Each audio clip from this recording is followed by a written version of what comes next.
Goeiemôre, baie welkom by vanoggend se Saamwees.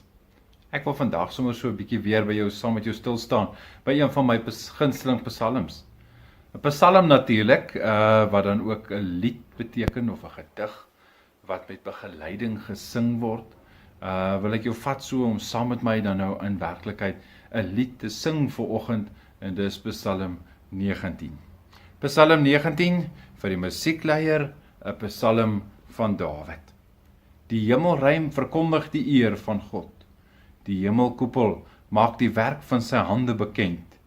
Dag na dag bring dit 'n boodskap voort en nag na nag deel dit kennis mee.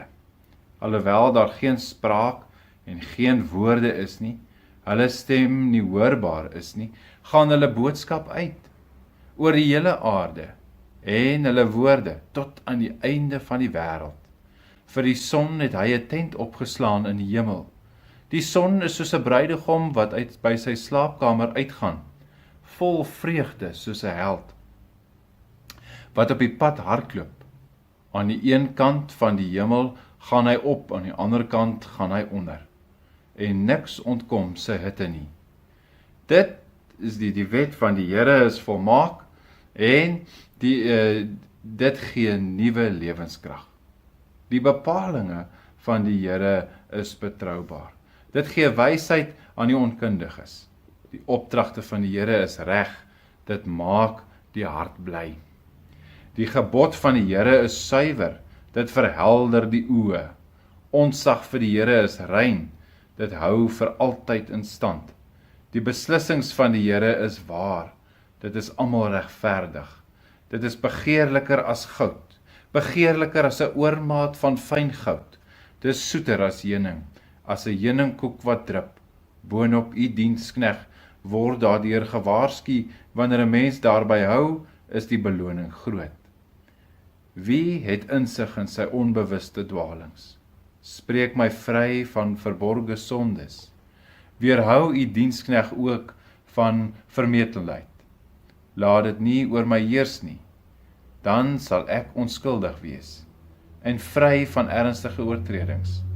Laat die woorde van my mond en my bepeinsing van my hart vir u aanvaarbaar wees. Here, my rots en my verlosser. Psalm 19, so natuurlik uit die 2020 vertaling. Vanoggend staan ek by 'n eerste gedeelte stil en as jy dalk vroegoggend hier wegtrek op pad werk toe, terwyl dit nog donker is, of dan nou dalk selfs laat aan terugkom en iewers die nag bewonder. Mag dit so wees, mag jy as jy daardie sonsopkom so sien op pad werk toe, mag dit vir jou in bewondering bring. Dit is waartoe hierdie eerste gedeelte van die Psalm ons dan ook oproep, nê. Hy sê die hemelruim verkondig die eer van God.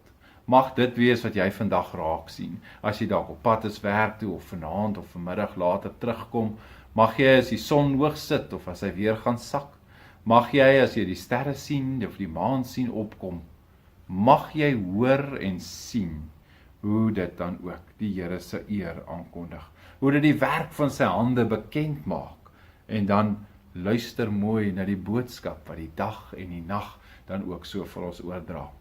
Mag ons oorweldig word met die grootheid van God self. Kom ons bid saam. Here ons Here, Psalm 19. Probeer dit in woorde vasvang om te weet of te beskryf hoe groot U werklik is. Wat die werk van U hande dan ook oor die grootheid sê.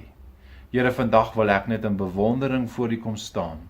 In die skepping wil ek U raak sien en ek wil sien hoe die boodskap van U lof dan ook oorgedra word, van U grootheid. Mag ek sensitief wees daarvoor, Here, mag U myself soos dit moet vir 'n oomblik stil maak, dat ek daarna kan kyk en U mag bewonder. Ek bid dit met groot afhanklikheid in Jesus se naam. Amen. Mag jy 'n mooi en 'n geseënde dag hê en mag jy vir God in die skepping bewonder. Mooi bly.